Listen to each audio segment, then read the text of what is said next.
Вітаю! Ви глядите штотыднёвы выпуск навін палка Каліноўскага. Батальён «Волат» і батальён «Літвін» на мінулым тыдні працавалі разам на адным з найгарачэйшых накірунках фронту.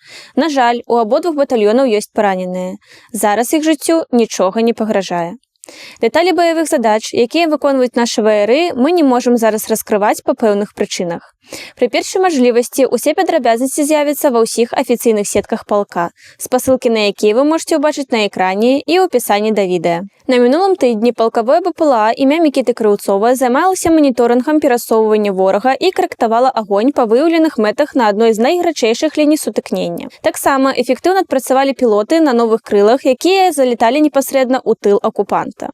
У выніку працы ўжо выяўлены дзесяткі мест захоўвання цяжкой артылерыі, склады і агнявыя пазіцыі ворага. Уся інфармацыя адразу перадаецца ў штаб для планавання далейшых дзеянняў. На жаль, у дадзены момант падрабязнасці і відэа працы мы паказаць не можам, але слядкуйце за сеткамі палка. Медрота палка працягвае аказваць бесперабойную падтрымку ўсіх баявых падраздзяленняў палка. Механізаванае падраздзяленне на мінулым тыдні праводзіла выведку мест знаходжання тэхнікі, была эвакуявана САУ.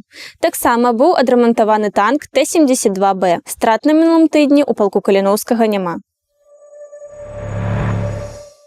На мінулым тыдні звароты дваяроў палка Каліноўскага загучалі на беларускіх радыёстанцыях. Гэта была ўдалая спроба ўрэзацца ў частоты рэжыму. Аперацыя працягваецца, і мы будзем гучаць у роднай Беларусі ўсё часцей і часцей.